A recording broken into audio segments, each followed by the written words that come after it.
Okay, kids, Viking horn there, telling it like it is. Vikings Weekly, much better feeling today than last week.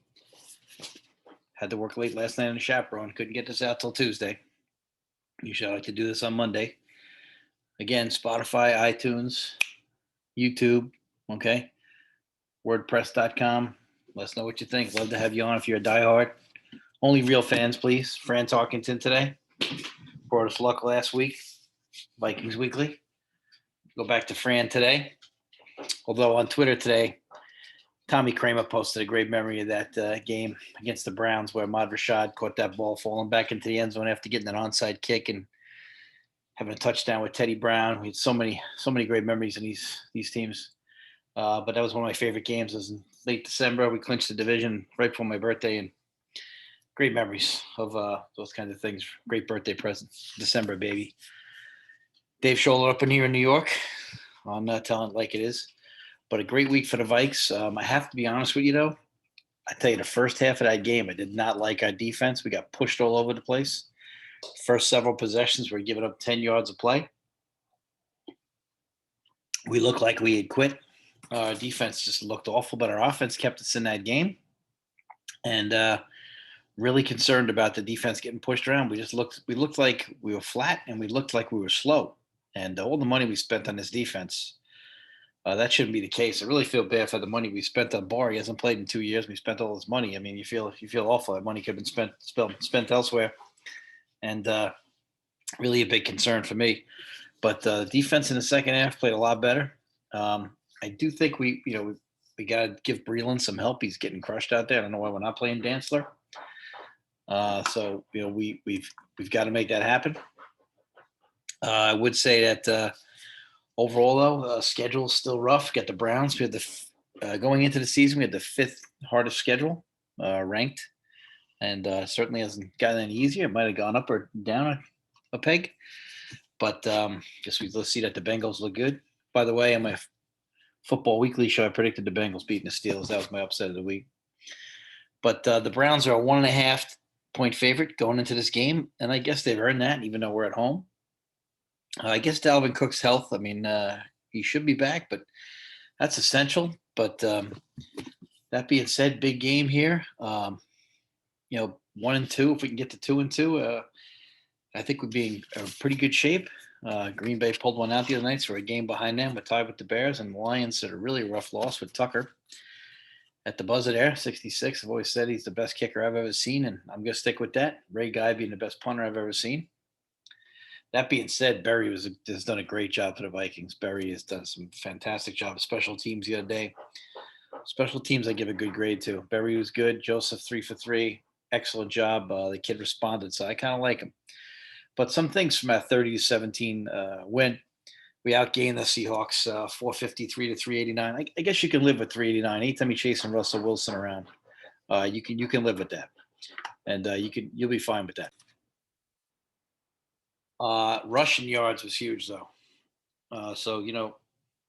We got 140 yards rushing ourselves. Madison was unbelievable. 112 yards rushing and 59 yards receiving. So Madison's my player of the game, 171 yards, even though Kirk was awesome. But I expect things from Cousins. I'm not one of these bashers. I mean, if you're upset about the salary, as I said last week, again, that's what we paid Kirk. And doesn't indicate that he's going to be a $45 million quarterback. It's like the Mets here in New York paid Lindor 336. Lindor is still a 280 hitter. I don't give a crap what you played him. But Kirk has been good. He does hold the ball too long. We all know what he is. But you know what? In fairness to him, he's done an excellent job. And when we lose, maybe once in a while it is him, but mostly it's not. So let's give the man his due. He's done his job, and I think things are going pretty good for him. I think the key stat of the game here. I felt that the field goal that the Seahawks missed before the half was huge, and then when you go back and you look at the statistics of the game, you see that Seahawks 37% on third down, Vikings 64%. I think that's the game right there because you never felt that the Vikings had a great hold on the Seahawks offense. Obviously they did because we didn't let up any points basically in the second half. But at the same time, like I still felt like, they were getting their chunks and they were moving the ball. But 64 to 37, is just enormous on the third down conversions. I mean, really, really, really good stuff. And you can't beat that when you get in third downs and things of that nature. So you have to be really excited about that. Time of possession, 35% to 25%.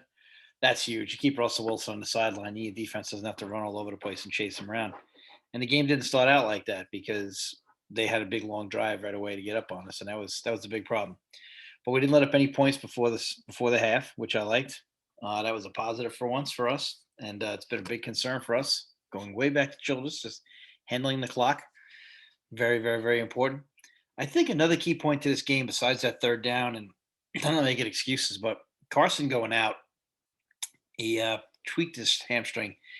He had 12 rushes for 80 yards, and he's a big back, and he takes it out of you. So I think that was a big part of the game too. I know that they're already down at that point when he goes out, but still, he's a threat, and he can ram it up on you. So 12 rushes for 80 yards, obviously, is nothing to sneeze at. It's about 6.5 a carry almost, so a little better than that. And so Carson going out, I think, was really, really, really important for us. But again, still that third down number, I think, is the biggest thing. And player of the game, like I said, is Madison. We could win with Kirk, obviously. That was important. But the thing that was really nice, though, the guy that really surprised me, the unsung hero of the week, is Conklin. 7 catches for 70 yards. I mean, we were really nervous about missing Smitty, but 7 catches for 70 yards, that gives us five weapons we could spread it to. I mean, we got the three wides, and then you got Madison catching a bunch of balls, and then you got Conklin. Boy, oh boy, you could throw to five different people. Abdullah came in and did a solid job. So I mean, we're going to be in good shape. Ham made a couple of nice blocks in the game. One of them's on the internet. He just leveled number 26 in the Seahawks. But Conklin gives Kirk the ability to spread it out, and he made some tight throws. Kirk, I mean, got a touchdown, Conklin, and that first touchdown was that was threaded really nice. Wasn't much room there, but he put it right in there. Not an easy catch either. He wasn't able to get it into his body. He caught it with his purely with his hands, which is not easy if you ever try to catch a ball. And just great job by Conklin. 7 catches, 70 yards, and like I said, gives you five weapons. Okay, you got Thielen and Jefferson and the young stud out there also, and then you have Conklin and Madison caught a bunch of balls. So like I said, 59 yards receiving for him. So when you're doing that, you create an option where they got to cover five different people, and that's rough because then you got five in protection, five different people there, and then boom, we have some opportunities to make something happen, and we did that. So those are some key numbers from the game. It's funny, after a game, you always try to break down, why a team won. There's always some numbers that are indicators, but sometimes there's not a lot of separation in numbers, even after a game when you look at the reason somebody won or didn't win. So I mean, when you see those numbers, you just realize, wow, 7 catches. That's a lot of catches. And you know what? And those are possession catches too, where we're getting first downs and we're extending those third downs. And penalty wise, no team was that bad. Seahawks had one penalty that really stopped them. The only really way we stopped them in the first half, and that was that one drive where they got a penalty and they had to settle for a field goal. They kind of stopped themselves, or else it could have been worse than 17-7. It could have been 21-7 at that point, but that penalty really kind of stopped them. Vikings much better on the penalties. Pass protection, I just could not believe how open our wide receivers were.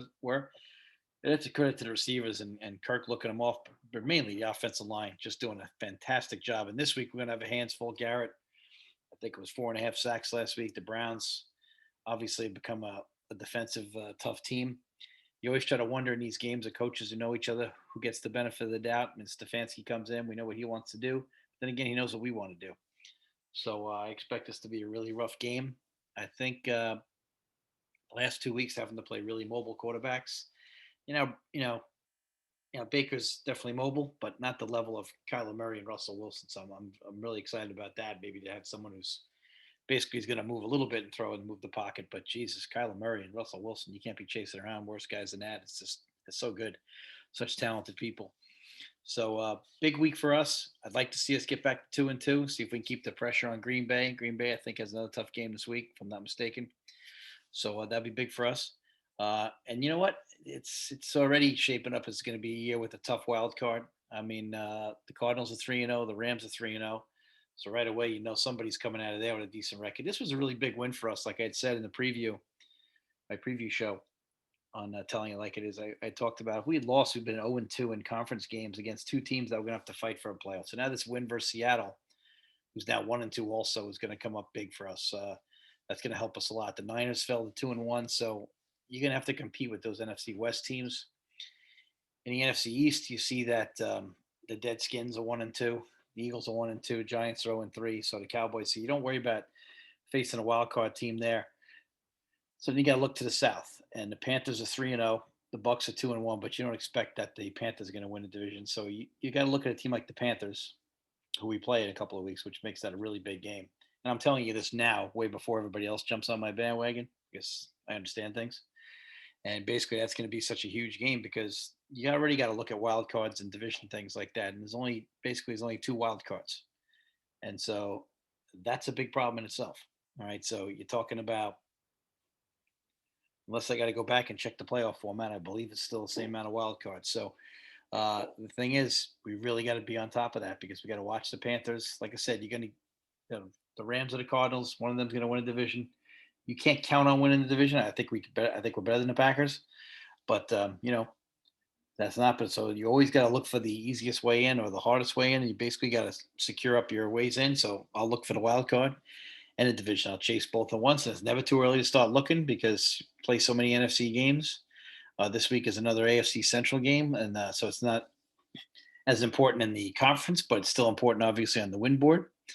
And we just got to keep trucking. We can't keep saying that we're 2 plays away from being 3-0. Like I said, if your aunt had balls, she'd be your uncle, and that doesn't mean anything. That's a great joke, by the way. But I really have a. This is going to be, I think, a very exciting game. Of course, the injury report going forward. It's only Tuesday. We got to see what happens going forward. But the preview show, my preview show is going to be on Sunday morning. All right, we're going to crank it out there. So please join us on iTunes, Spotify. All right, comment on WordPress.com on our videos. Check us out on YouTube.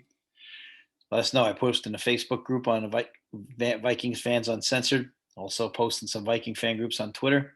On the Telling It Like It Is. Basically, reach out to us. Love to have you on. Let us know what you think. Have a good day. Go Vikes.